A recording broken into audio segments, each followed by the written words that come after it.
दरम्यान इकडे कोकणात मुंबईत जरी धुवाधार पाऊस बरसत असला तरी सुद्धा राज्यात काही ठिकाणं अशी आहेत की जिथे अजूनही पावसाची शेतकऱ्यांना प्रतीक्षा आणि शेतकऱ्यांवरती दुबार पेरणीचं संकटही ओढावलेलं आहे।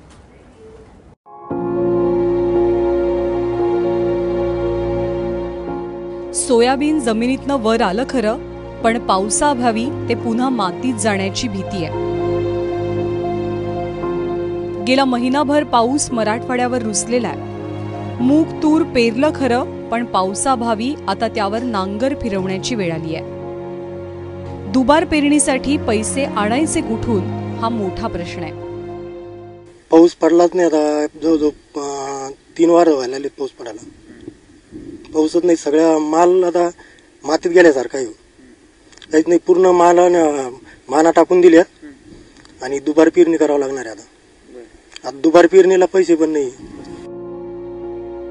खर तर पहिला पाऊस पडल्यावर नंदापूर गावच्या संतोष उबाळेंनी 12 एकरावर पेरणी केली। 5 एकरावर सोयाबीन आणि कापूस, तर उरलेल्या शेतीत मूग आणि बाजरी। पण पावसानं संप पुकारला आणि आता पिकं माना टाकू लागली आहेत। पाणी द्यायचा प्रयत्न करतो पण विहिरीला पण पाणी नाही, त्याच्यामुळे ते पण जगणं मुश्किलच आहे।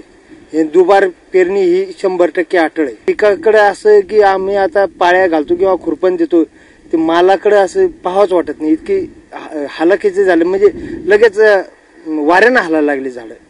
आणि ह्या टायमाला जर पाऊस असता तर आज टोंगळ्याला सारख्या लागल्या असत्या, गुडघ्यापर्यंत गेल्या असत्या, तूर चांगली डेरेदार झाली असती।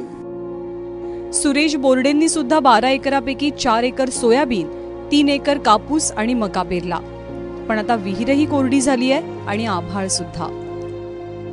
विहीर पाणीच नाही तर प्रयत्न करणार काय आपण त्याच्याकडे, म्हणजे कारण पाणी पडला तर नाहीच नाही, कारण पाणी जर पडला नाही तर विहिरीला पाणी आलंच नाही ना। कारण उन्हाळ्याची जी स्थिती ती स्थिती आहे, फक्त पहिल्या एका पाण्यामध्ये पेर झाली तेवढं उगून आलं पण आता मुळी कोळी पडली। जी परिस्थिती जालन्यामध्ये आहे तीच परिस्थिती लातूर, बीड आणि उस्मानाबाद आहे। शेतकरी दुबार पेरणीच्या उंबऱ्यावर आहे, पण त्यासाठी पैसा आणायचा कुठून हाच प्रश्न सतावतोय।